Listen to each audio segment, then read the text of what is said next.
All right, here we go. Hi, everybody. I am Dr. Cinta, and I am here to talk about weight loss plateaus. We'll give everybody a minute to get on. We will work on our lighting in the meantime for a quick second, and then we'll start. And if you're here, great. And if you're not, then you can catch up with us later and we can talk through it, or you can watch it afterwards. All right, hang on one second. There we go. All right. So, happy Wednesday. It's always a Wednesday when I'm here. We're here to get you over the hump of the Wednesday and then also the hump of like weight loss plateaus. So you see how that works? It's quite ironic, I know. But anyhow, nice to see you today. 6 o'clock Wednesday, June 21st. And we're here to bust through the myths of weight loss plateaus. So I just want to make sure that you guys know that you are never going to have another one again if you follow these tips, okay? So if you've ever tried to lose weight, you will know that you can sometimes get stuck. Sometimes it's our bodies that do that. Sometimes it's not. Sometimes it's us because we get a little tired of dieting, a little weary. We just want to eat what we want to eat. I'm trying to think of the last thing one of my patients said. I always get stuck at this weight. There's no sense in even trying. All right. So stuff like that, it's nonsense. We're not gonna listen to that mess. We are not gonna subscribe to it. We are actually going to talk about why that isn't true and why it is not hard once you figure out what's going on to break a plateau. And it doesn't matter where you are in the diet plan. It doesn't matter if you're 50 pounds from your goal or 5 pounds from your goal. You can still do it. All right. So the key is to get into healthy fat percentage or fat mass so that you can be disease-free and feel good. Okay. So we had a comment once on our Instagram about, I think everybody's beautiful. You shouldn't use the word obese. And, I think it's important to understand that I absolutely agree that everyone is beautiful. Good Lord. But I also agree that beauty is not the same as being healthy. And so you can be beautiful on the inside or on the outside and inside, but there still might be things going on health-wise that you may not be aware of. So if you get your fat percentage down to, hi Lisa, hi Cindy, I'm glad you're here. So, if you get your weight loss down to a healthy fat percentage, you are not going to have diseases by and large, okay? So that is what I'm about, getting everybody into a healthy fat percentage. And yes, you are absolutely all beautiful. All the men, all the women, all the children I take care of. That's never a question. It's just a matter of, I really want to get you to live your best life and to be healthy. So that's our goal. All right. So let's talk about weight loss plateaus. So I think it's important to understand that, one of the greatest challenges that anybody faces in a weight loss journey is hitting a plateau. And, something that we know in our field is weight loss always motivates. So you're always looking to make sure that person is losing week to week the most weight they possibly can. And you can, ask some of my patients that are on here right now, like they know that, there's twists and changes that need to be made to get that line from going like, kind of stuck, going that, you're on a nice curve, but then it kind of flattens out, how to unstick it and get you going back in the right direction again. So we all go through it. Sometimes because our bodies do it, or sometimes because, we really just get tired, get fatigued. Weight loss or diet fatigue. So anyhow, weight loss motivates, but plateaus deflate. So our goal is to really, not get down, not stop, not give up, but to understand that there's always a reason, okay? Not even sometimes, there's always a reason. It's just a matter of figuring out what it is. So today we're going to break through this habit to never have it again, okay? Starting today. Hi, energetic madres. Nice to see you. Woo! Yeah, we have some real success stories at our office. As I look at some of these names here, it's really wonderful to see how people have done. It's just beautiful. I'll cry if I talk about it too much, so I'm not going to. All right, now let's talk about plateaus. So I'm going to pretend that I don't need my glasses, but in reality I do because I'm old. So, so deal with my glasses face. My friends make fun of me. It's okay. All right, so first of all, let's talk about just what are plateaus and why are they so complicated? And I think a lot of times what happens is there's so much misinformation out there about losing weight, how to keep it off, that we get stuck, that our body has a weight that it, can't lose weight at, blah, blah, blah, blah, blah, blah, blah. It's not true. Okay, so first of all, we have to go. My dog is trying to charge through my door. Ignore the dog. She's old. She can't see her here, but hopefully she's not going to be successful and knock all this stuff down. So plateaus, what happens is, we go with our assumptions based on a certain weight. We reach a weight, maybe we've gotten stuck there before, and then all of a sudden we turn it into this myth that it's our weight that we can never get past. Then we go on Google and we find something to support that theory. And then what happens is we get deflated. We become kind of, either really, really, really obstinate and start eating bad things, right away, or we kind of just start not caring. So either way, it's important for us to understand what they are, okay, and how you combat it. And the first thing I wanted to talk about is just really kind of, thank you, energetic mantra.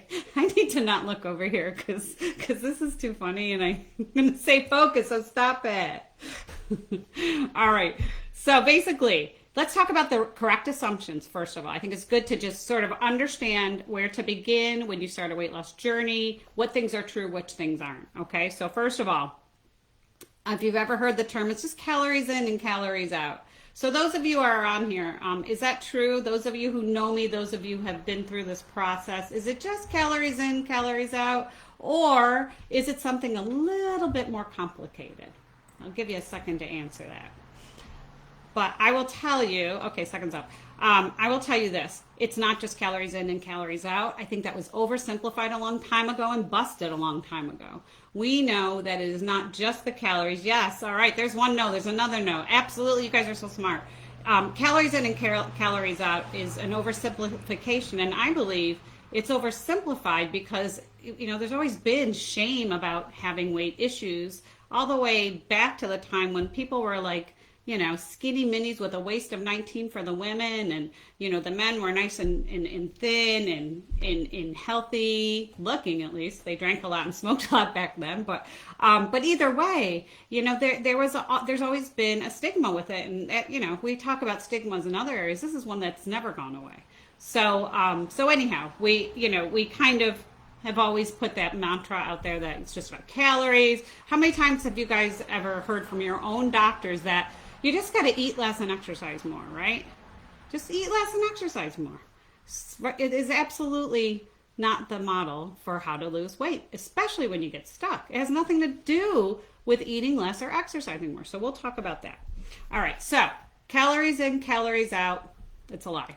All right, now why do I say that? Because there are three components of the calories. There's the quantity of the calories, there's the quality of the calories, and then there's a timing of your calories, either, how far spaced they are or when you start and when you end, okay? So all of those things are very important when you're looking at calories. You can't just say it's the total calories only. That's only a third of the equation. And even those three things are an oversimplification, okay? The body's very complicated in how it tries to keep us alive. We have never adapted to having too much food. We just haven't. So because of that, because we have so much processed nonsense out there that is very weight gaining and addicting, what happens is our bodies are always trying to save us from starvation. That's just all we've ever known. So, the obesity stuff has happened really since the 80s when we went low fat, which was a big mistake based on a faulty paper that has been taken off and disproven, but you never hear that part. But anyhow, people get confused. So yes, quality of calories. What am I saying? Quality of calories is, of course, having healthy foods, having protein, lean. It doesn't have to be lean. I think we've talked about this the last time I was on, was just fat is not bad.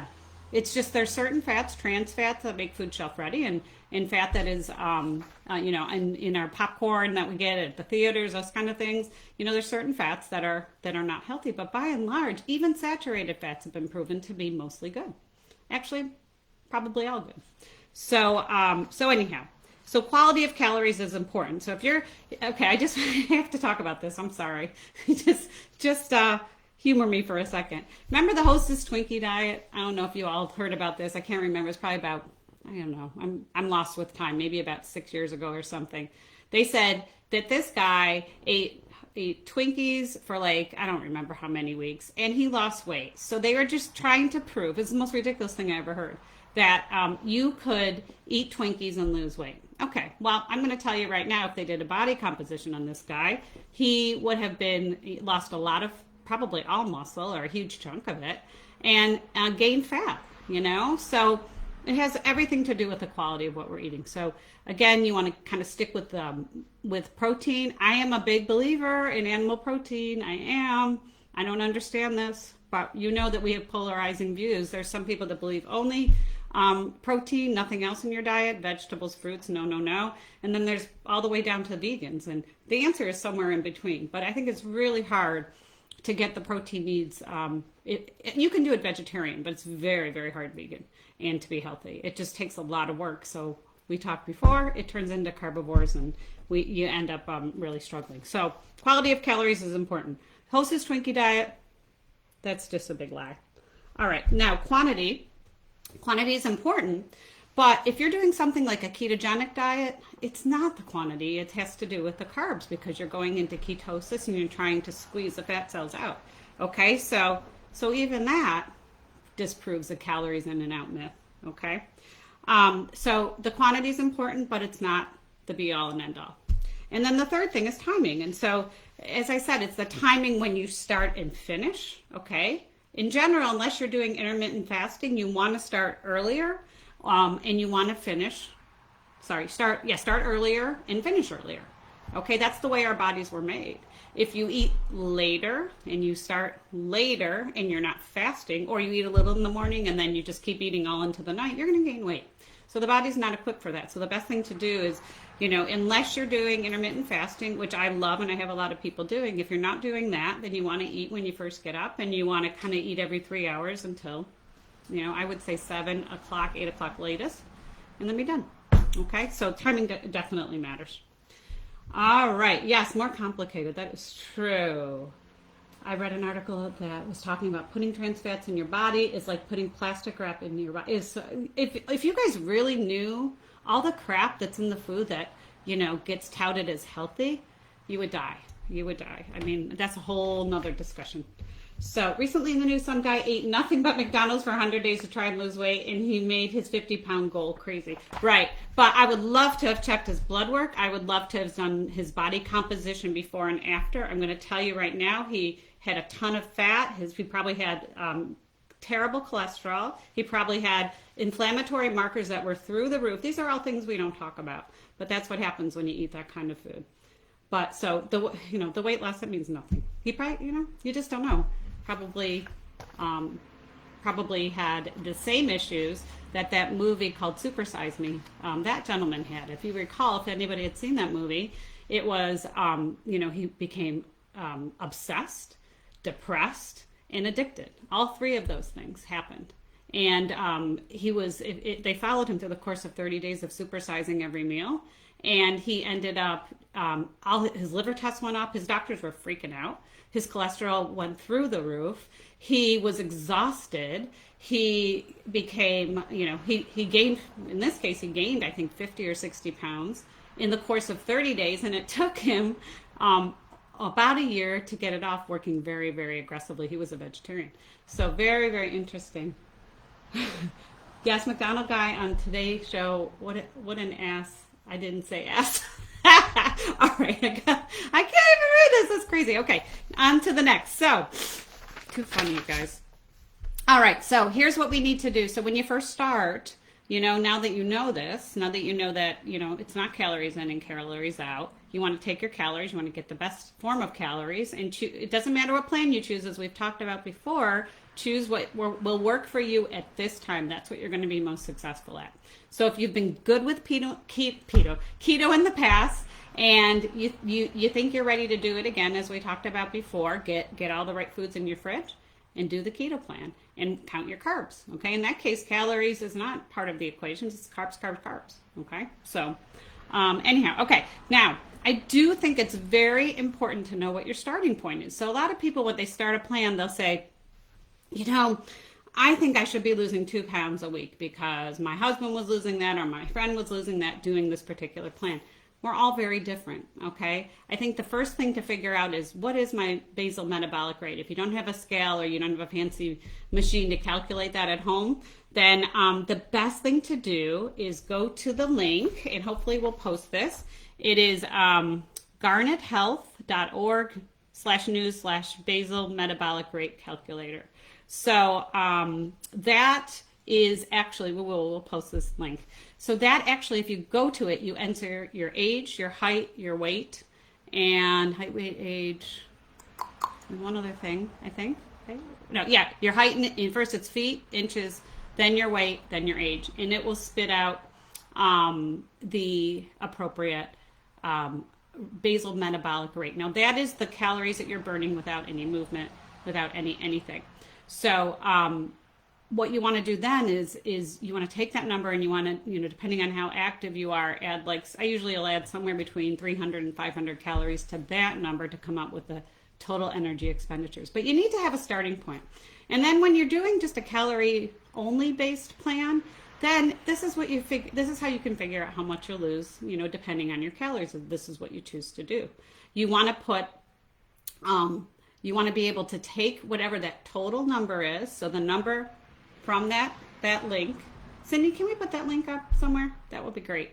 There we go. It's right there. So hit that link, and then next is you put in your numbers, and then that is your basal metabolic rate. And then what you want to do is add somewhere between 300 and 500 calories. You know, your body might be more, but underestimate a little. You'll only be happy with the weight loss. Whatever that 500 calorie deficit is, that, you know, say your basal metabolic rate is like 1800 and you do a 1200 calorie diet. So that's a 500 calorie deficit, which should equate to about a pound a week. If it's 250 calorie deficit, it's a half a pound a week.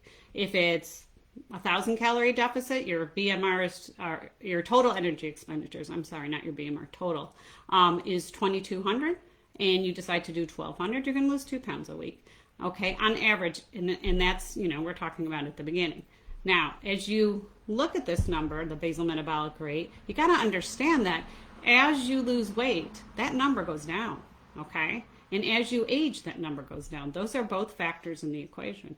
So if you feel like the weight loss is kind of slowing down and you're not really sure why, you feel like you're sticking to it, you're not getting off track, then you might want to recalculate that number and then, you know, adjust your calories accordingly to get the weight loss you're hoping for. Okay, so that's a good starting point, and that just helps you to kind of, you know, be realistic about what you will lose based on a certain calorie diet. With ketogenic plans, with intermittent fasting, it really is hard to predict because our bodies are different. You know, how keto adaptive we are based on our history with diets, based on our family history and our genetics, okay?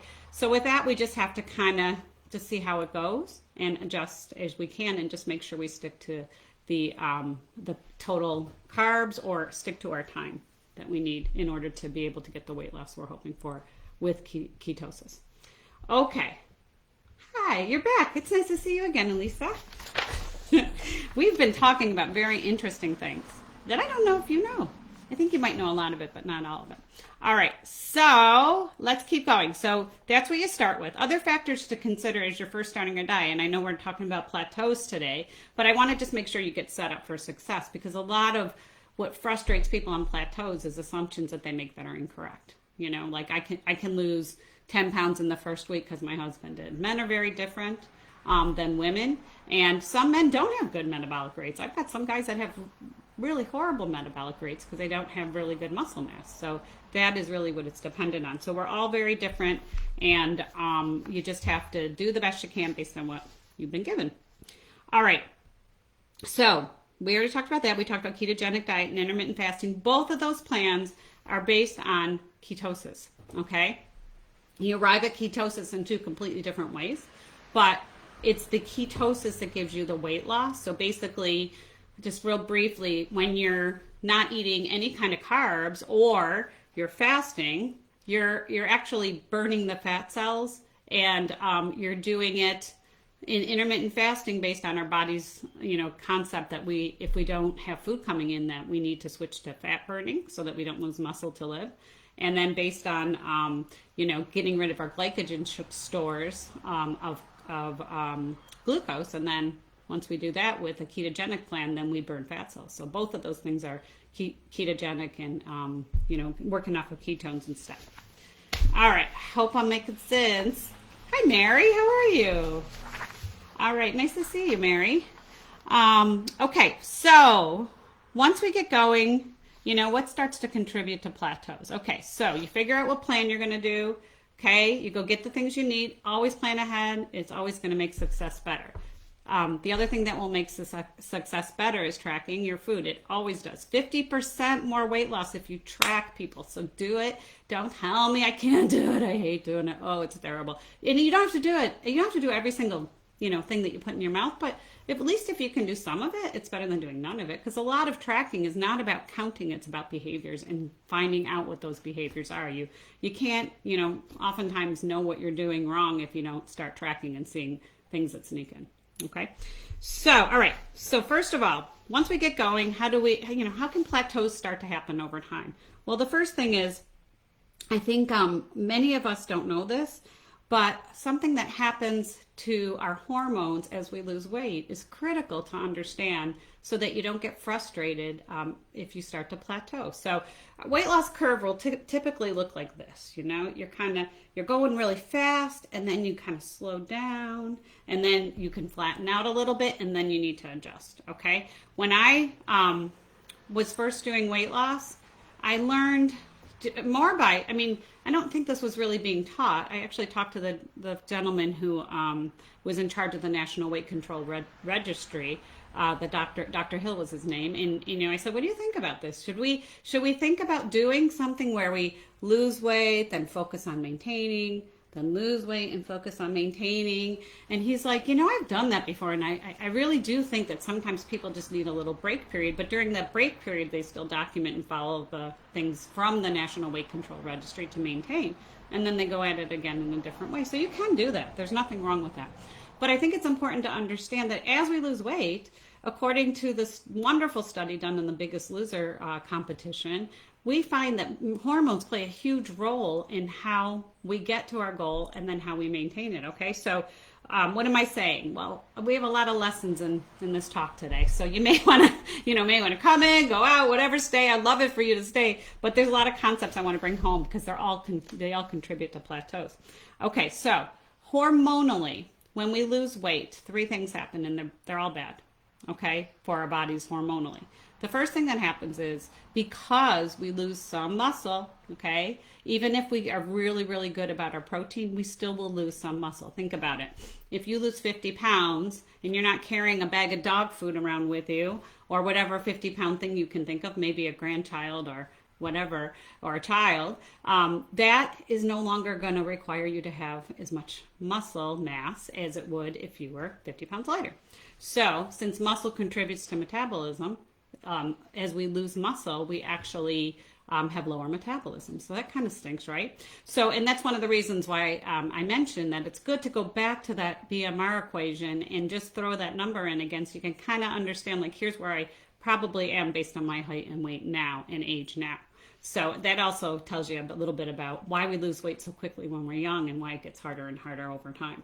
Okay, so anyhow, so metabolism drops. The second thing that happens is the hunger hormones. You may have heard of ghrelin, which is a hormone that comes from our bellies, and ghrelin actually increases hunger in our bodies. Okay, so it's that when you get that tummy rumbling hunger that tells your brain, I got to go get food, that's ghrelin. Okay, so ghrelin actually, this is so sad. I'm so sad about this news, personally and professionally, but ghrelin actually, as you lose weight, it increases. Okay, so when you're at your goal, so which could be your maintenance goal, that actually is, your ghrelin numbers are higher than they would be when you start.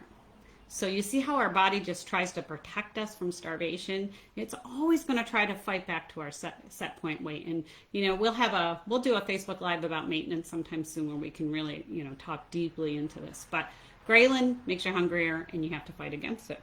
And then there's other hormones that are satiety hormones. I'll just name a couple. There's a million. There's probably about 10, but that's not a million, but I exaggerate because I'm Italian. We exaggerate. GLP-1 is one, and that is actually a hormone that causes satiety, makes you full. Leptin, CCK, insulin is one. There's so many out there. But the bottom line is you are losing weight, and as you're losing, you're having lower metabolism, you're having higher hunger, and you're having lower ability to keep yourself full. Okay? So you have to adjust your plan as you get to that goal, and you're going to find that it will be slower unless you add things to take care of that. And we'll talk about that at the end. All right, so hormones. Hopefully I drove that point home. It's a very, very sad tale, but there's ways to combat it, so just hang in there. Sleep and stress. All right, what do you guys know? I'm going to take a drink of water. You tell me what you know about sleep. What happens to sleep? If you're not sleeping, if you're stressed, what happens to your weight? I'll give you a second to answer this. So stress and sleep, even though they're two completely different mechanisms, let's see what you guys got. I'll give you a sec. All right, I'm totally impatient. I know I got to work on this. So anyhow, sleep. Sleep causes ghrelin to increase. That's one thing. You get a muffin top. Yes, that is true. We can get a muffin top if we don't sleep or if we're stressed for a couple of reasons. Okay, so ghrelin goes up. We just talked about ghrelin being that tummy rumbling hunger hormone. So if we're not sleeping, we might go to the kitchen and get something to eat or not. Even if we don't, we're hungry and we're frustrated. Okay. Now, when you sleep, you restore your serotonin levels. All right. So when your serotonin levels are where they should be, we don't have to work. We don't have to try to, through our food, bring them up. But if you're not sleeping and your serotonin is low, you're going to go find serotonin from something in your food. What causes serotonin to rise? It's chocolate directly. It's carbs through tryptophan to serotonin, okay? So it's carbohydrates, sugar, chocolate, all those things make our serotonin rise. And that's why when you're not sleeping well, the next day you're carb craving, or even during the night you're carb craving. And you just kind of feel tired the next day. So now your brain is going, oh, your glucose is low, go get some. So, that's another mechanism by which we tend to eat more sugar and carbs when we aren't sleeping, okay? So that's another factor you got to, try to focus on. Do whatever you can to help get that sleep in better control. We'll talk about strategies at the very end. Okay, now the next thing is going to surprise you probably. Oh, stress. We talked a little bit about stress, but stress is more about cortisol and, cortisol, adrenaline, that fight or flight component of our lives just makes us kind of panic and go for whatever makes us feel good. Okay, we're going to look for something that's calming. Okay, so if you know me, I shouldn't say if you know me, but a lot of us, I would say, will go to something like chocolate or, again, carbohydrates because it's soothing. It makes us feel better. Okay, some of us go to alcohol, some of us go to other things when we're really stressed, but either way, all of those things work against us. So we need to find better ways to mitigate that stress, and we'll talk about all that stuff at the end, but I bet you probably know. All right, now, so that's something that can get in the way. Exercise. Let's talk about exercise. This is a very, very confusing topic because if you watch something like The Biggest Loser, I don't even think it's even on anymore, but I hated that show so much. I hated the way they talked to these people. I hated that they made it all about exercise. I hated that you had that really nasty woman, I can't remember her name, Jillian whatever, who knows nothing about these people's lives and what they've been through, that I could tell, especially by the way they treated her. They treated them, but anyhow, but also they never talked about the food ever. And they, I will tell you a little hidden secret. We actually are pretty close to New York City, so not too far away. So we actually got called to help the patients keep the weight off long term under the table. They didn't want that to be part of the program. So, that just tells you a lot right there. To lose weight and maintain it, exercise is a key part of maintaining it, but it can get in your way in the weight loss part. Now, what do I mean by that? And I think I had this on one of my postings, but basically this, you have to titrate your exercise to your calories so that you can maintain the calorie content or the parameters within your diet that cause weight loss. Okay? Something that happens when we exercise is we get hungrier. We all do. You may not find that you're hungry the night that you do it, but the next day you will be. I promise you. I don't know anyone who doesn't have increased hunger when they start to exercise aggressively. So, if you have increased hunger when you're exercising aggressively in maintenance, you have a lot more calories to work with. If you have increased hunger when you're exercising aggressively in weight loss, then you tend to eat those calories that would make up the weight loss, and you end up kind of shooting yourself in the foot. Exercise is great for you no matter when you do it, but what I'm trying to say is that some people add too much too quick during that, the very important phase of early weight loss, and then they get frustrated because it goes back to, again, seeing the numbers on the scale change and change in the right direction. So if that happens, then you tend to get deflated and not motivated, and then you drop off your plan. Okay? I love exercise, as I've said before. It is great for you. I love to run. I love to be outside. But if I'm in the weight loss phase of my life, I have to be careful because I get hungry. I definitely get hungry. And everybody does. You just have to be careful. Okay? The other thing, too, is with exercise, you may...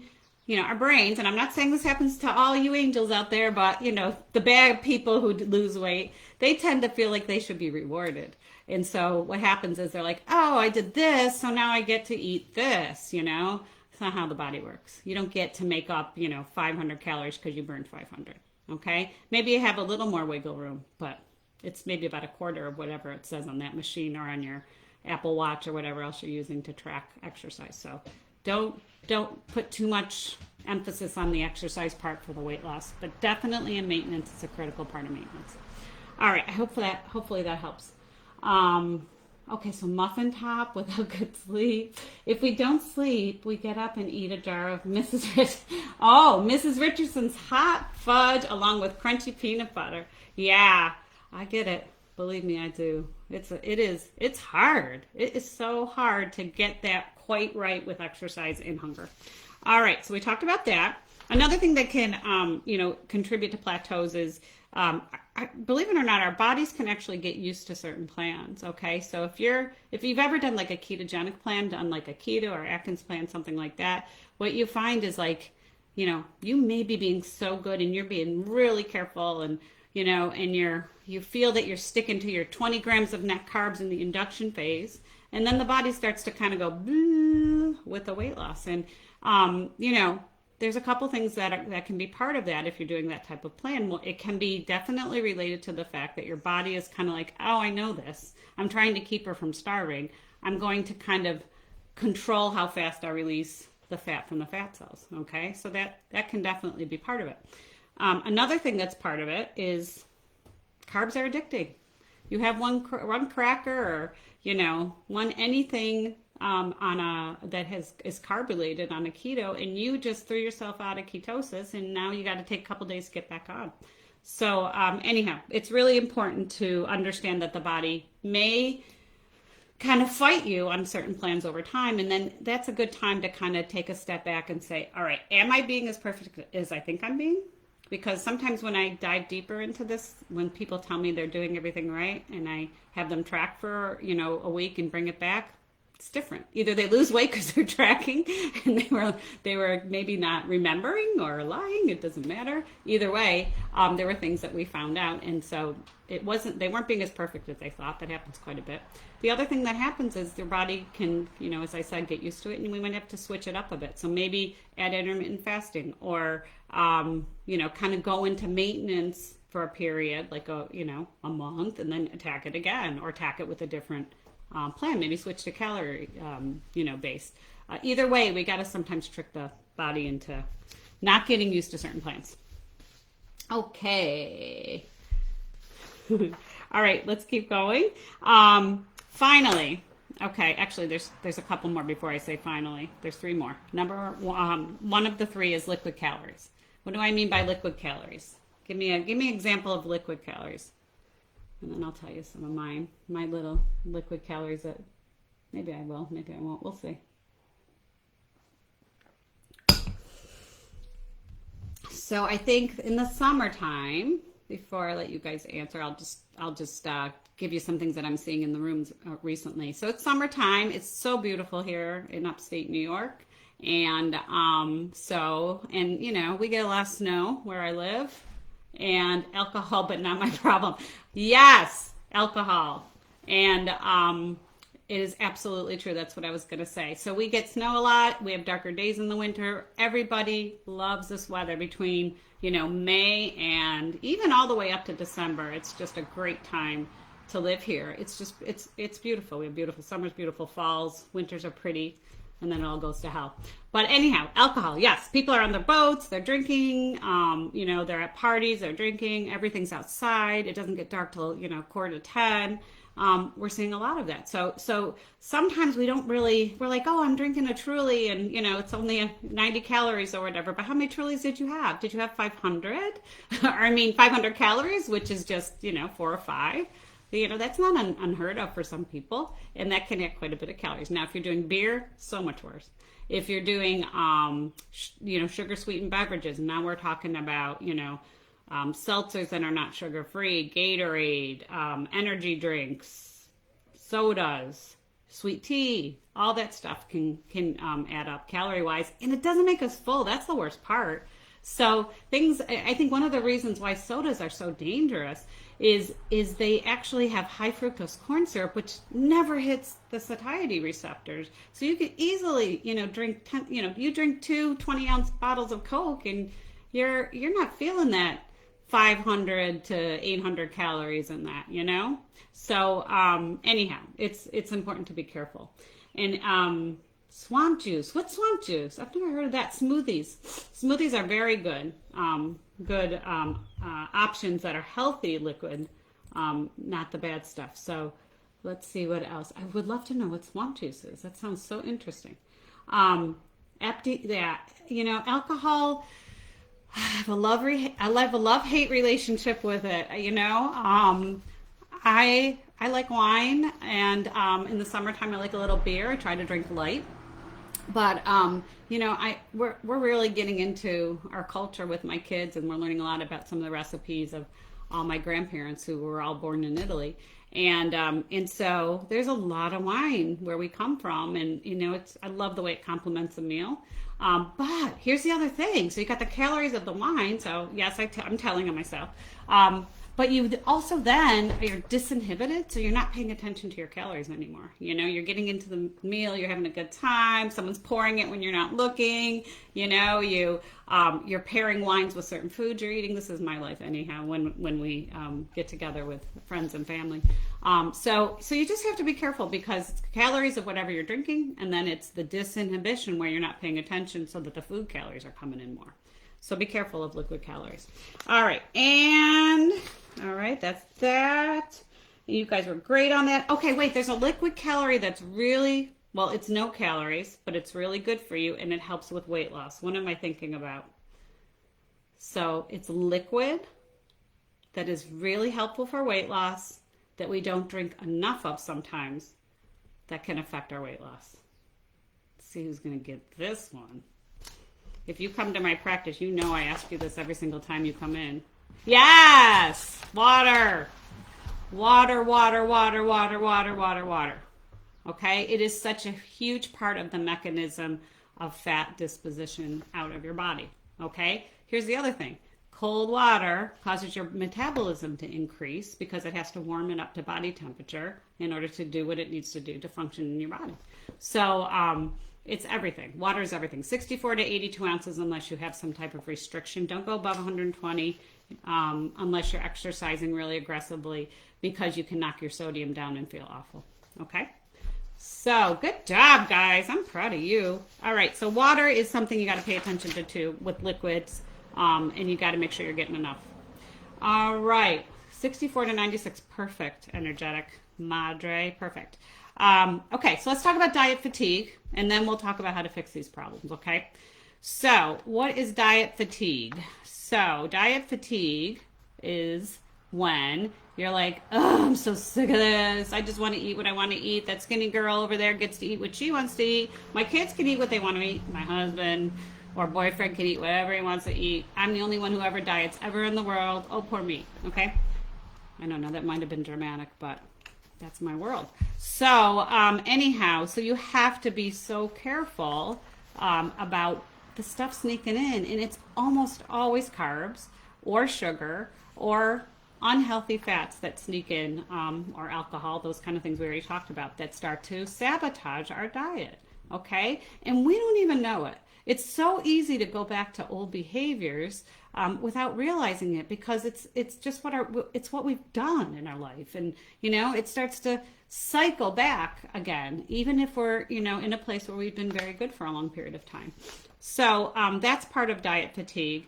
And sometimes, as I mentioned, the body can figure out something and say, oh, no, I'm not releasing any more fat. I see what you're doing. You're trying to, tighten up the carbs, and now I'm not going to, I don't want to kill you, so I'm going to hold back. Okay. If anyone's ever done fasting, intermittent fasting, or tried to extend an intermittent fast, so I'll tell you, I'm a big fan of intermittent fasting for a variety of reasons, but I experimented with it a little bit. If you know me, I'm going to take whatever it is and I'm going to try to see how far I can get with this. So I did a 7-day fast one time. Just had water and, I think I had some bouillon because my salt got a little off. But what you find is once you get past, once you get into the 4th day and beyond, you're not hungry, really. You really aren't. Your body starts to kick in some natural satiety hormones that now make you not hungry. And the other thing is everything kind of shuts down and slows down. So now, you're not eating, so, you're not peeing as much, you're not pooping as much, not doing all those kind of things either. Now, what's really important is when you add food back in after doing something like that, you got to go slowly because your body has to wake back up again. How did I get here? I can't remember. So what happens is people on intermittent fasting can sometimes try to restrict too much, okay? So, yeah, I lost a lot of weight in that 7 days, but I also lost a lot of muscle, right? So the body doesn't really start to preserve your muscle until, later on in that first week. So anyhow, and you're still going to lose it if you're not eating it. So you have to be careful. What I'm seeing with intermittent fasting is I'm seeing people doing kind of what I did, but, maybe they start out with like an 8-hour feeding window. And then they go, okay, I can do 6 hours. Okay, I can do 4 hours. All right, I can eat just once a day. And now they're doing that every day. And that actually works against you because you slow down your metabolism and you get stuck. Okay? So if you do intermittent fasting, do the best you can to actually do only 1, at most 2, 24-hour days a week, and keep it 16/8 the rest of the time, eating every 2 hours in that window, that 8-hour window, and you will see continued fat loss, and that 1 day a week can help. So, okay, that's that. What else? Okay, same thing with with a keto plan. You got to make sure you're sticking to your carbs. So easy to have, 20 grams net carbs is what you do during induction, and then you can open it up to 40 or 50 later. But either way, it's very easy to get out of ketosis. So if you start to get some diet fatigue, that's what can happen. And just restriction in general. If you're exercising a lot, you're not getting enough protein, you're going to lose muscle, and the metabolism is going to start to drop, and you're going to get frustrated, and you're going to jump off the plan. So be really careful of that as well. Okay, my last thing to contributing to plateaus is something we just talked about in our blog recently, and that is hidden ingredients in store-bought products. Okay.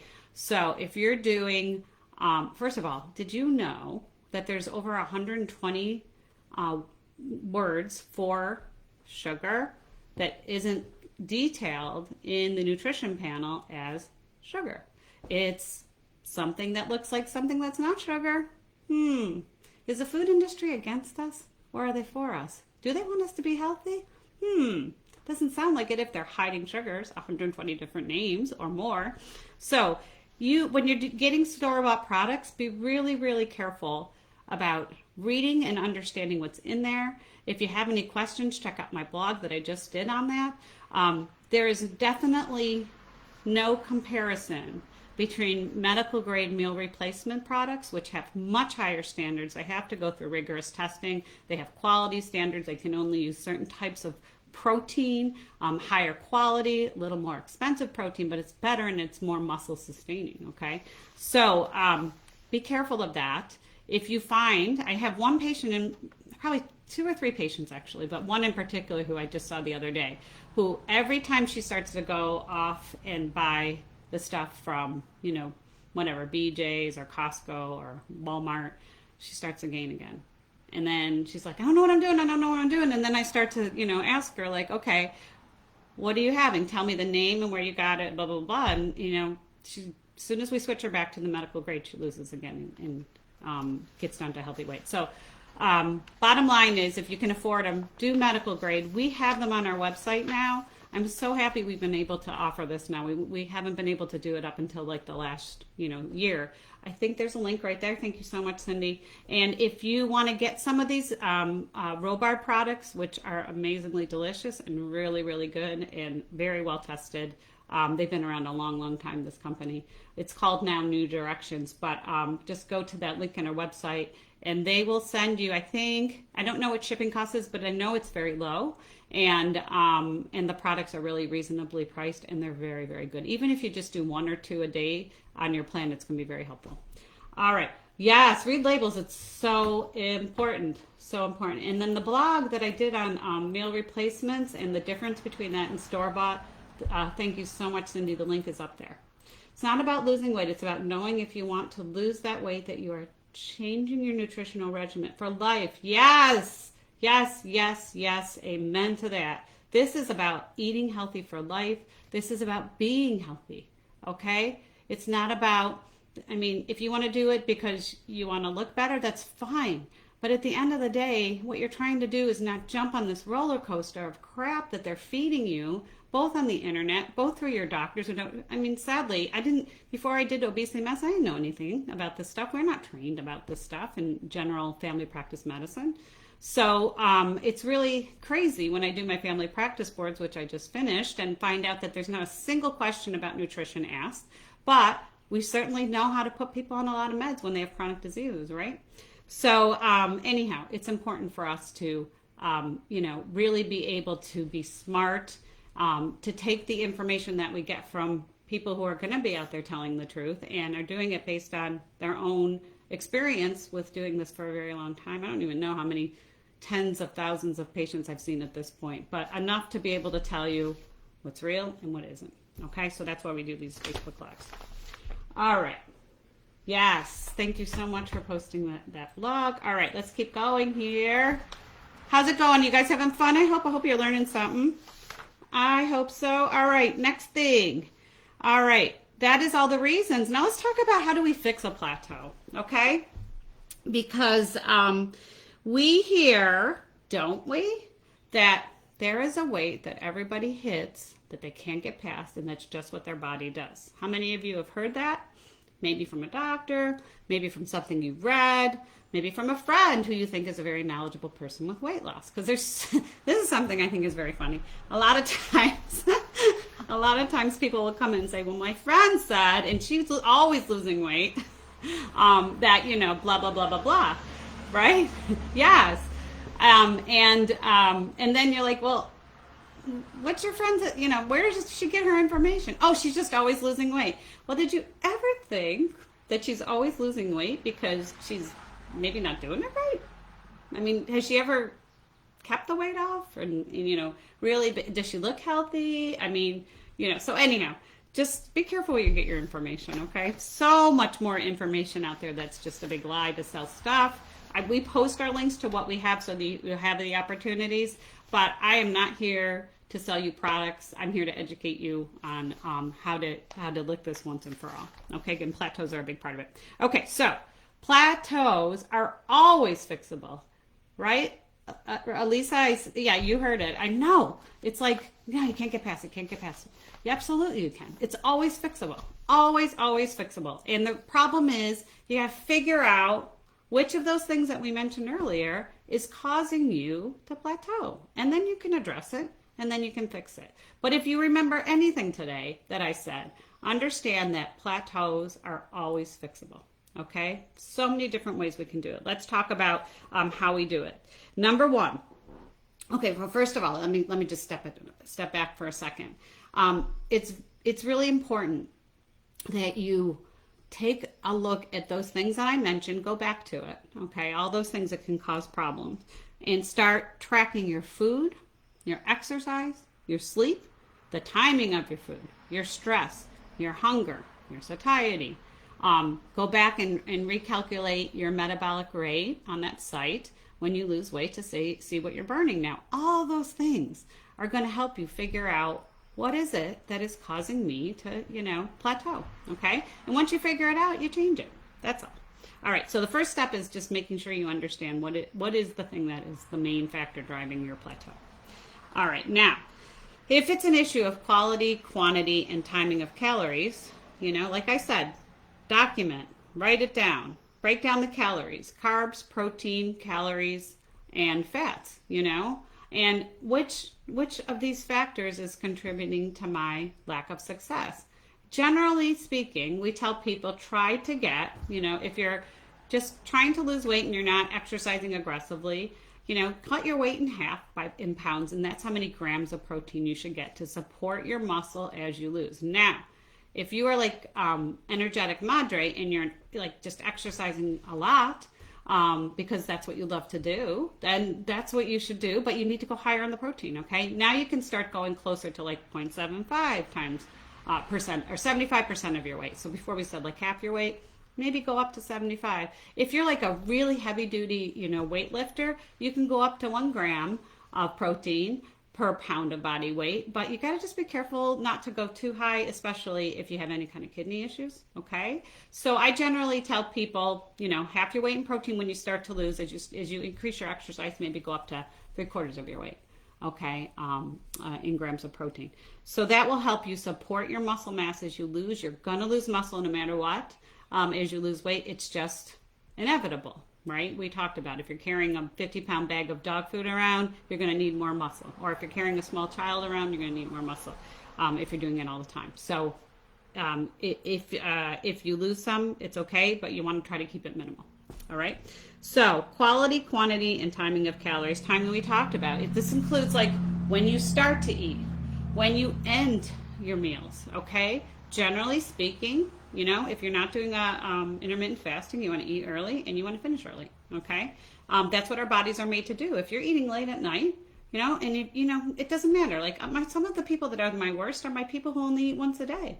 But what they do is they fast all day and then they eat at night their one meal, which turns into a meal plus snacks and other things, maybe alcohol too, and then they get mad because they can't lose weight because their brain's thinking, but I didn't eat all day. It doesn't work that way. So let's really focus on quality, quantity, and timing and figuring out where it comes from. Now, if you start to carb crave, maybe you're doing a ketogenic plan, you're being so good with carbs, but you have one little thing. Somebody, forces you to eat a piece of chocolate, or you feel embarrassed because you're out in an event and somebody says, try this, or you have an Italian mother or aunt that's like, eat this, or you don't love me. I don't know if I'm the only one in that boat, but anyhow, either way, you want to be careful. Where was I going with this? I totally forgot. Oh, you once you start, if any of you know, then it becomes a roller coaster. Carbs are addicting, sugar's addicting, especially if they're starchy carbs. And the food industry knows how to put salt, fat, and sugar together in such a way they hit the dopamine receptors in our brain and make us want more. Okay, so if that starts to happen, there's a couple things you can do to make the whole kind of weaning off part easier. And one thing that you can get over the counter, and we have it on our website, is chromium picolinate. Okay, now there are things that work better that need to be prescribed by a practitioner, but chromium picolinate, I think that's it right there. Thank you, Cindy. You take up to, I would start out with twice a day to 3 times a day. It's very cheap. You can see if you go to the website. And it's medical grade quality. Again, Metagenics is a company that actually has to do clinical trials on all their products. So you know they're high grade and they've been tested.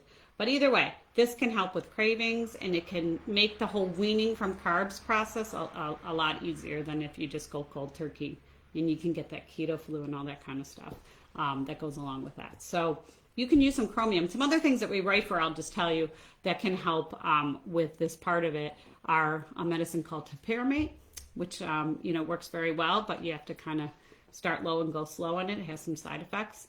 And then recently, probably within the last 5 years, Vyvanse, which is a medicine for ADD, has been found to be very helpful for binge eating disorder. So those are other ones we use as well. But I always try to start with chromium because it has great data on carb cravings, especially for women who are having their periods and other things.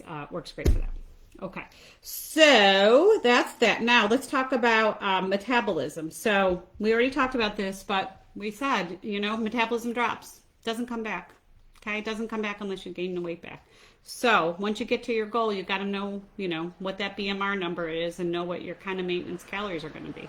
So recalculate that once you get to your goal or as you're losing if you feel that might be part of the problem. Okay, and then you need to adjust your calories accordingly. Okay, now some ways to increase metabolism are, exercise, especially strength exercising. Okay, so, and then when you do your strength exercise, you should take your protein in 30-gram blocks so that it goes into the muscle and then helps build the muscle and support metabolism. So that is something, little tip and trick. Another is bioidentical hormones, specifically testosterone. This applies to men and women. We have a lot of testosterone in our bodies, but we're not allowed to claim this hormone, even though it's incredibly important in women, just as important as it is in men. And it does the same things in women as it does in men. Men have higher amounts because they have more muscle mass, and traditionally need it in order to do the things that they used to do, and when they required more physical strength to do labor intensive jobs. But we have it too, and it does the same thing. It supports our brain function, and it causes our metabolism to rise, testosterone, and it helps our joints, helps our muscles. It just takes care of so many different things. Okay, so yes, so 30-gram. So just to talk about the 30-gram block. Okay, let me just make sure before I go any further on that. I know I missed a couple questions here. Yes, chromium is so good for helping control cravings. I have it on my desk.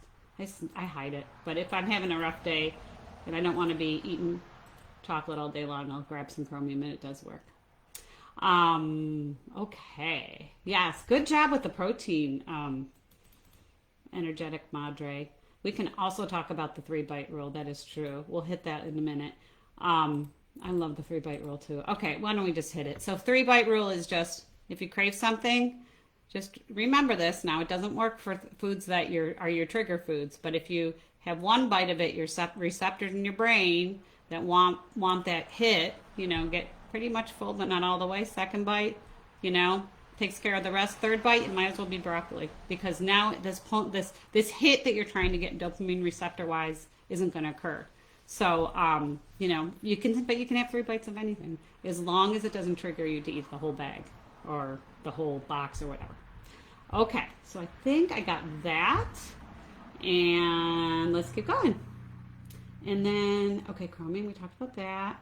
Bioidentical hormones. Okay, so yeah, just to kind of close the loop on the testosterone and bioidentical hormones. So for women, our testosterone drops down, believe it or not, in our 30s, probably like mid 30s, and by the end of our 30s, we have about a quarter of what we had in our 20s. Okay, once we start to get into menopause, as we get into our later 40s, 50s, and beyond, then our testosterone drops down to nothing because it's made from our ovaries, and not many of us make much from our adrenals. So you might have a teeny tiny bit, but most of it comes from our ovaries. Now, why don't we replace testosterone, people? When you go to your OB-GYNs, women, why aren't they asking you about testosterone replacement? This is so very interesting to me, because here's the deal. If you have testosterone on and you're putting estrogen on too, the testosterone protects you from the estrogen-related cancers. So does progesterone. Both of those, okay? That's how the ovaries work. So why are we only replacing estrogen? And, sometimes putting progesterone on, which is only sometimes, not enough. And then nobody's, unless you are going to someone who does bioidentical hormones, you're never getting testosterone. And that protects you from so many things. Alzheimer's disease, Parkinson's disease. It makes your brain function better. It helps you not have that foggy brain part. Did you know that testosterone's part of that? Did you know testosterone's part of just metabolism? Why do we get that pooch? We get that pooch because our testosterone drops down to nothing during menopause. So important to replace that. You're going to feel a million times better, and you're going to get a lot more out of your exercise. I have been doing the testosterone for as long as we've been doing it at our clinic, which is 8 years now. So it's just amazing how you feel. It's just amazing. You feel great. Your workouts are great. Your brain is sharp. Maybe I'm not showing that so much today, but it's true. And it really is just a fantastic hormone. So testosterone replacement, first of all, we do it at our office in the form of pellets, and it lasts for 3 to 5 months. Very steady state, beautiful. Very, very unusual to not have someone come back for their second dose. That's what a game changer it is. It really is amazing. It also helps you sleep too. It doesn't take care of all the sleep if you have no estrogen, but it takes care of a lot of the sleep problems too. And mood, all that. So you can get it that way. Sometimes they make creams, although I don't find the creams. I used to, prescribe the creams before we did the pellets, and they just don't get you where you want to be. You got to use the pellets to get you where you want to be, to get you back to that 20-year-old level of hormones. And, and a lot of times you only need testosterone. You don't even need the estrogen. The testosterone takes care of 85% of the issues that many menopausal women have, especially with the weight loss. But the pellets are the best way to do it. I am a living, breathing testimony to that. And if you have any questions, I'd be happy to answer you with what my experience has been, which has been amazing. And men too. So here's the thing. Men, especially if they have a little tummy, they're going to have really high estrogen, which is very dangerous for cancers. And their testosterone drops down really low. And that's part of why these men are sitting in their couch and falling asleep, or in their easy chair, whatever, falling asleep. These are the stories I hear. I'm not making this up. And it's because when the testosterone is low, they're very fatigued. And just getting up and doing something is very hard. So replacing that in men only have to get the replacement about every 6 to 8 months, and they feel like $1 million. I have never had a man not come back. It is just, such a game changer. And only a couple women, and they had other components to their issues that had nothing to do with the pellets. So anyhow, I don't know why you didn't know about this. Come in and talk to me. I'll tell you about it. I'm going to be honest with you. I love doing hormones, because you can fix someone in less than a month. And all these symptoms, fatigue, depression, can't sleep, hot, cold, foggy brain, no sexual drive, no thoughts about sex. My husband hates me. He's going to leave me. My boyfriend says, why don't we ever have sex anymore? All that kind of stuff is related to, unfortunately, low T. So it makes a big difference. Okay. So we got that to increase metabolism. And then, I know it seems long. Let's see if there's anything else that I can tell you about that. Increasing your protein and healthy fats. I'm sorry, I'm on the wrong thing. Hang on one second. Supplements like fish oil and probiotics and vitamin D. Hang on one sec. Okay. Fish oil increases metabolism. They've proved it over and over again. It helps your joints. It helps your muscles. It makes you just generally feel better. Helps brain function. Okay, all of those things, and it increases metabolism. So it's a very natural way to do it, including the testosterone. Okay, probiotics, similar fashion, but completely different. Brain-gut access, giving our bodies the right bacteria to help get rid of fat and increase metabolism. That's what probiotics do. And vitamin D. Vitamin D actually supports muscle, and it supports joint health, and it gets rid of fatigue. So by supporting muscle, you increase your metabolism.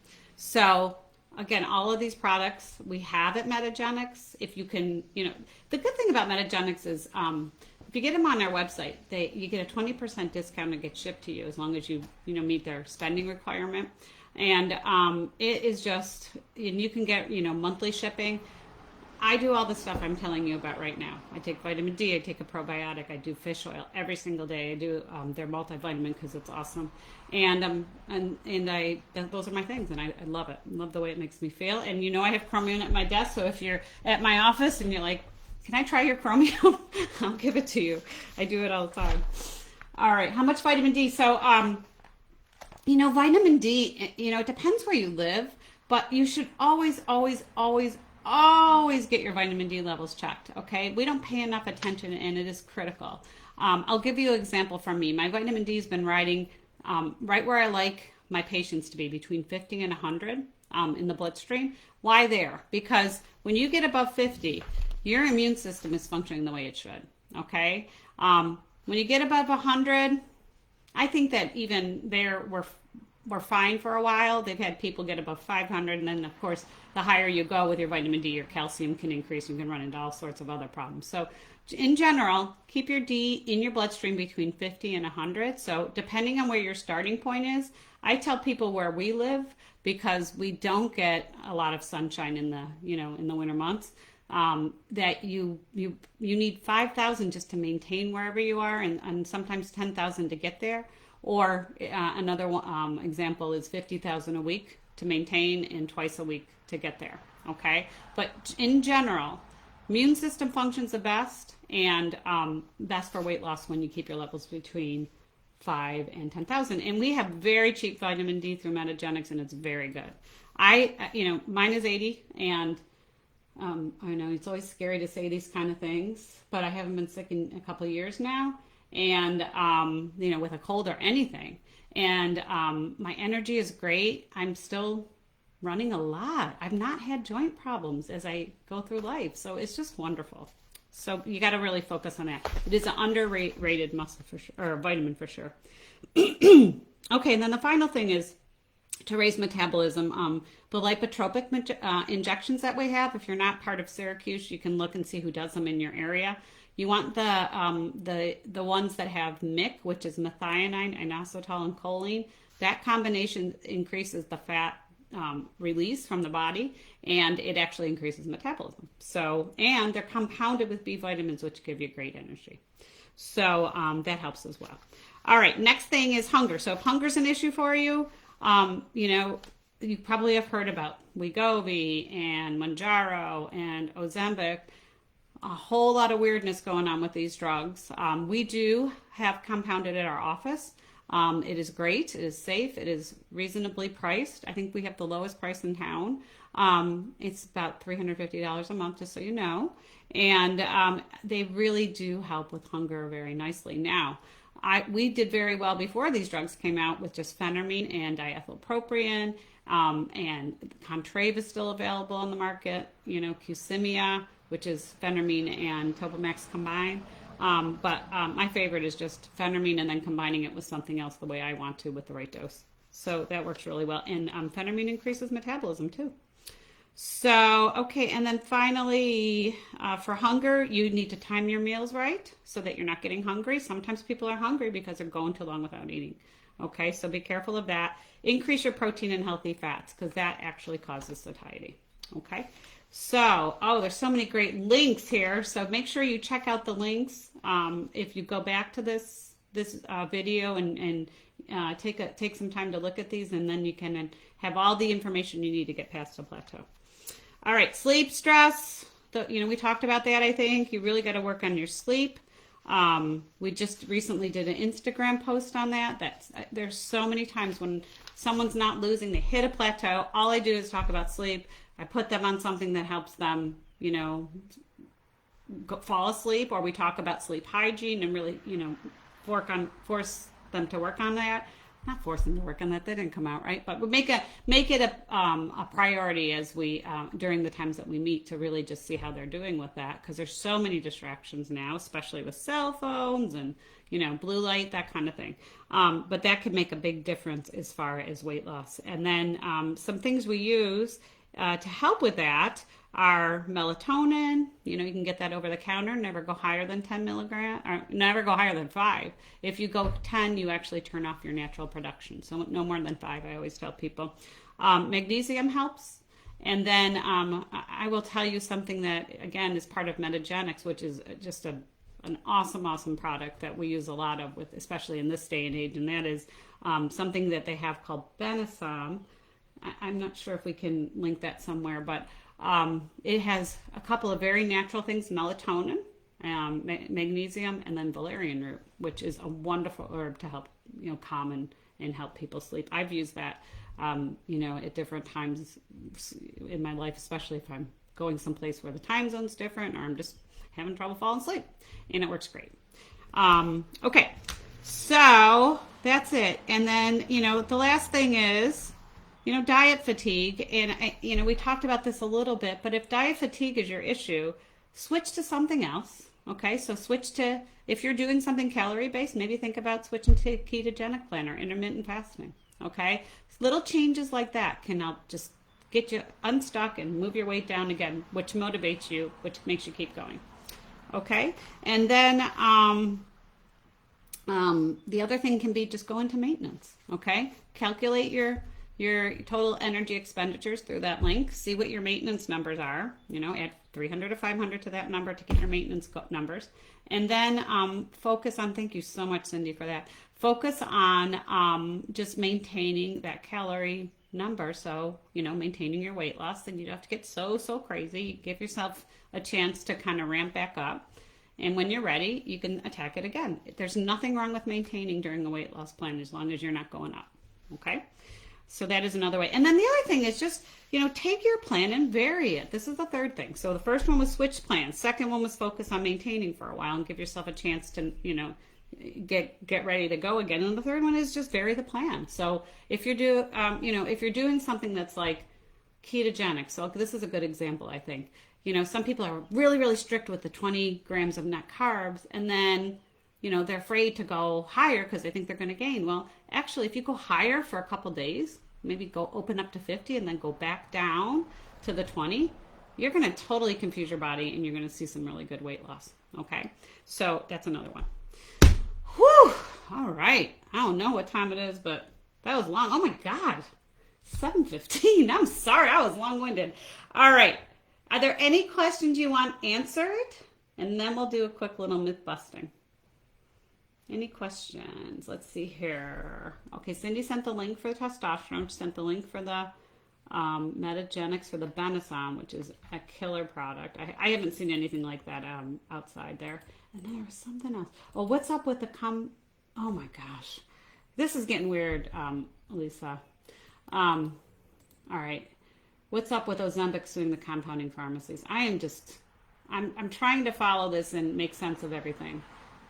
But I think that we're going to see, I think what's happening is these companies are on purpose imploding these products, because I think we're going to see something released from Pfizer, which is either an oral or a gummy, that is going to not be good. So that's my thought. Okay. What they sent to us, Novo Nordisk, which is the company that makes Ozempic, and Wegovy, semaglutide, it was the most ridiculous, non-patient supporting letter that I ever gotten. It was a letter. It came by regular snail mail, and it basically was this. This will tell you how much the companies don't give a crap about you. It was, dear doctor, we suddenly don't have supplies of the 0.25 and 0.5 Ozempic. You can only write the higher doses, but we don't want you getting compounding because we don't think it works as well. There's no supportive evidence. They made all this crap up. Okay, we've been using compounding. That's where we get our testosterone. These companies are probably better than Big Pharma because they don't have sometimes diabolical interests. But I digress. Anyhow, so I'm saying things that are gonna get me shot. Anyhow, it's not even funny. But here's the deal. The letter said you can write the higher doses, but we're not going to give you the lower doses. Now, they make most of these things in the same plant. I know this because I've been there. And we don't want you doing compounding. And now, as of today, it's not just we don't want you doing it, but we're going to sue the compounding pharmacies for doing what the FDA said we could do, or what they could do, which is make a drug that is necessary to help patients while there is a shortage. Okay, so this is getting very weird, very political, has nothing to do with anything that makes sense. But basically, what's happening is we have compounding and we're going to keep it as long as we can until the FDA reverses this decision, which I believe they will. And I don't know how long it's going to take, but this is part of the process. So I worry, to be honest, that doctors who are following the rules of the FDA and offering this to their patients so you can start new people on it, I worry that they're going to be targeted. So we just all have to be very careful about this. But either way, I think, what we need to do is I'm going to always do the right thing for my patient. And right now it's offering something in the interim since they're not supplying it, and that drug works for that patient because we've tried samples and they work. So, I'm going to do the best I can for as long as I can to help my patients. The answer is not, we're not going to give it to you and you can't use compounding, because the FDA said we can use compounding. There has been no recent evidence that shows that any of these compounding pharmacies are doing, are producing products that do what these allegations say they do. There's no clinical data to support that. It's all hearsay. So that is a story with that. You can see I'm passionate about that. I'm just really pissed that they're being such jerks. That's it. All right. Okay, thank you for that. You're welcome. All right, let's bust some myths. Did we get all the questions answered? I think so. Okay, let's go. Because, God, you've been here a long time. You probably need to eat. Go get some alcohol after this, right? After Dr. Sinter's rant. All right, myth number 1. Yes or true or false? We're going to do true or falses, okay? Here we go. Myth busting, there's a ton of them. Let's see how you guys do. I know you're going to be great. Many of us hit a plateau at some point during our weight loss journey. True or false? True or false? Many of us hit a weight loss plateau.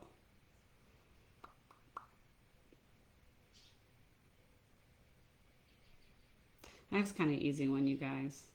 So, true is the answer. Okay? Thank you. Yes, true. Yes. Okay. So, here's the deal. A lot of us hit it, but it's because of all those hormonal changes and everything that cause the body to kind of do that, right? The key is to know what is our issue there that's causing that, and how do we get past it, okay? But yes, it does happen quite frequently. Next question, myth number 2. Well, it may be a myth or not. Is it true or false? So these are kind of things that people often think and don't really know why. We all have a weight loss that is our plateau weight, that our bodies just can't lose anymore. True or false? We have that I get stuck weight. I hear this probably every day a couple times. I always get to this weight and I can't lose anymore, and it's just the way my body works. So is that true or false? Correct. You guys are smart. It is absolutely false. There is no such thing as the weight you get stuck. What there is, as we talked about, there's just circumstances that lead to plateaus. Some of are our fault. Some of them are based on our body and our genetics. But either way, is once you figure it out, there's always a treatment. Okay? So, number 3. Once you hit a plateau, you might as well give up. Yes or no?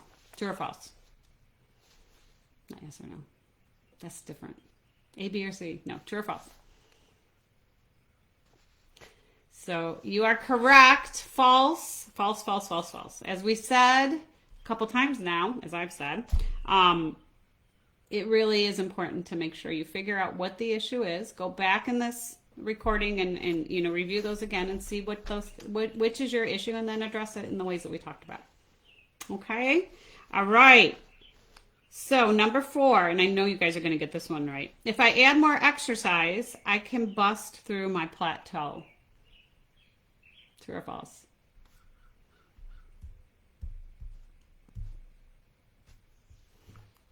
Yeah. Just eat Snickers and pacify yourself.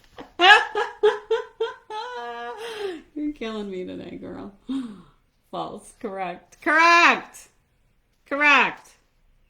Okay, it's false, but there is a caveat. Okay, so now, if you are someone who's a slug and you're not moving at all, okay, I mean, I've had people who literally just cannot move and don't move. Some of the things you've seen on TV and my 600-pound life, that does happen to people. After a while, they can't move, so they don't. So those kind of people, you want to encourage them to move and increase their movement and exercise, just to get them more motivated and back on track and, being part of life again. And sometimes, I'll be honest with you, sometimes the exercise that I'll tell them is just, how many steps do you walk in a day? What does your watch say? What does your Fitbit say? Or what do you count on your own if you don't have those things? Well, if it's 10 steps, let's do 20. If it's 20, let's do 50. If it's 50, let's do 100. If it's 100, let's move up to 200.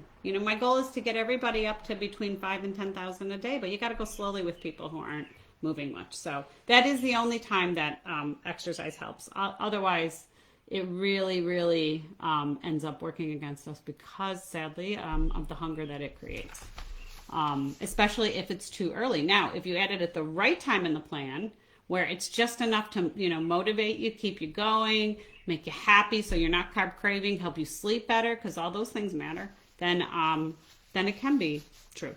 Okay? All right. Oh, I love this one. This one happens a lot. Okay, myth number 5. If I just eat less, I can get past a plateau. It's all about calories in and calories out. I swear I answer this like I literally deal with this probably 2 or 3 times a day with my practice. So if I just eat less, I can get past a plateau because it's all about calories. What do you guys think? Yes. It is false. Okay. Hopefully you understand it is not just calories in and calories out. Okay. It's all the other things that we've talked about today. All right. Couple more. There's always a reason a plateau occurs. True or false? Yeah, that is true. You are setting yourself up for failure. That's true.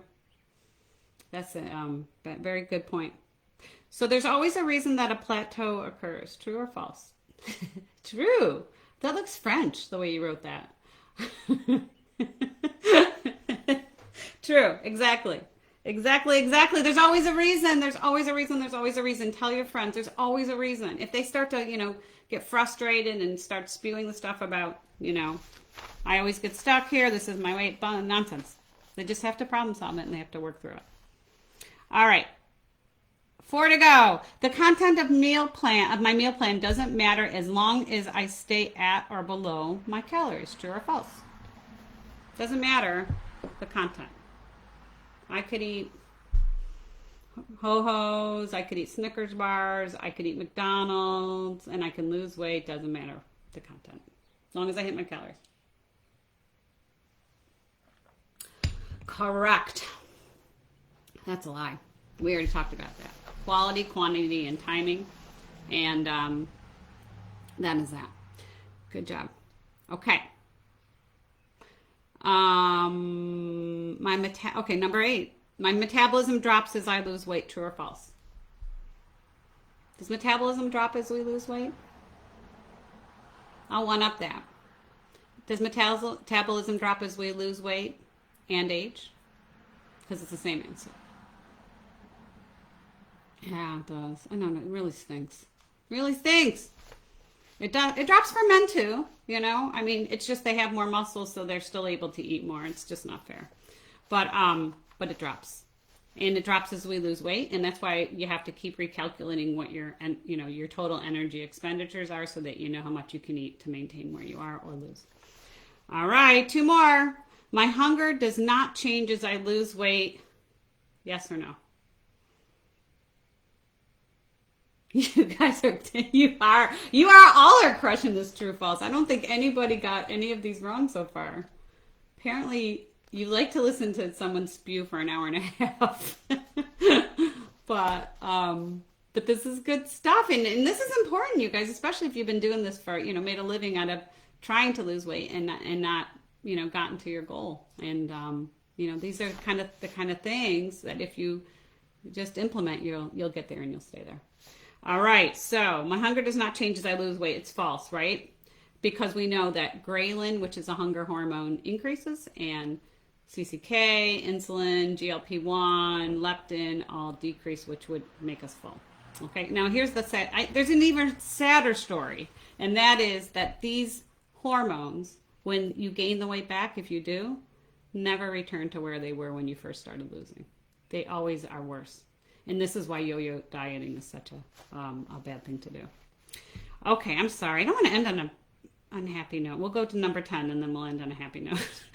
Your body gets used to a certain diet over time. True or false? I'm so glad you guys get to hear the traffic going by. It's beautiful background noise, especially when the motorcycles are flying by.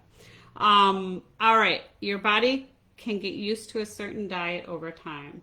I know, sorry. It's depressing what I just said, but it's all right. There's always an answer. There's always an answer. We can trick our body. The key is to trick our body. Oh, you are so good, energetic. It's true and false. Your body can get used to a certain diet over time. It's both, right? Okay, so true. As we talked about, sometimes the body's like, oh, I'm onto this. No, I'm not releasing any more fat, because the whole wiring of our bodies is to keep us alive and not to lose weight. So there's that component of it. But also, we got to make sure we're following that plan, because, if we start to, open up our body to carbs, eating more calories, eating more carbs, skipping meals, doing all those things, eating too late, all those things can affect it adversely. All right, that's it. So in closing, we're going to close on a high note. And the high note is, Elisa, we're not going to be depressed. We're going to close on a high note. If you get stuck, okay, it is always, there's always a reason, and it is always fixable, okay? It's just a matter of not giving up, of diving into these things that we talked about today, going back and looking at what you're doing. Sometimes what I tell people is, this will be a great thing to close on. If you're just like, I don't know what's going on, I really don't. I've gone through all these things. I don't think I'm doing any of them. I just can't figure it out. When you were doing this, I'm sorry, let me use my other finger. When you're doing this and you were on the weight loss, trajectory, and it was going well, look at what you were eating back at the very beginning, okay? And go back to that. Now, this is why it's kind of important to track, at any phase of the weight loss, because if you're tracking, you can go back to what you were doing then, and it will probably work again, and oftentimes I was writing my food down, I was drinking my water, I was eating at the right times, I wasn't deviating, it was very black and white, all those kind of things. Over time we tend to just creak the door open a little bit to the bad stuff, and then before we know it, the door is this wide.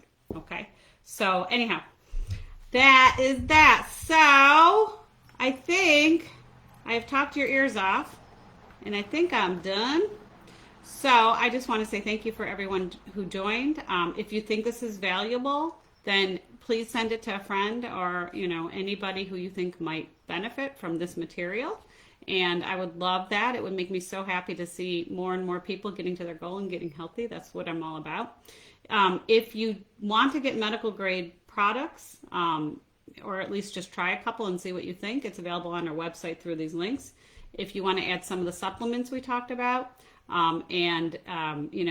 cost-wise, truthfully, you can see with Metagenics that it's not that much higher than the good stuff that you would get, over the counter. So it really isn't. People think they're prohibitive because they're Metagenics and they're medical grade quality, but they're really not. You'll see the quantities when you order. Sometimes they're 60, sometimes they're 90 for something you take once a day. So their stuff is great. I do it, and I love it. And then the bioidenticals, if you live far away, see who offers them around you and ask about testosterone replacement. As I told you before, we do oftentimes just testosterone and see how the person does. And if they need estrogen because the testosterone isn't converting enough to estrogen to meet their needs, because that does happen, then we may add some, but usually very low doses. And we, of course, always add progesterone if someone has a uterus. But all three of those together, amazing. And testosterone alone, for me and for many others who just do the testosterone, absolutely amazing and life-changing. All right. Okay. All right, you guys. Well, thank you. Just making sure that I got all this. But yes, thank you so much. And I really hope you guys have a wonderful evening and see you soon.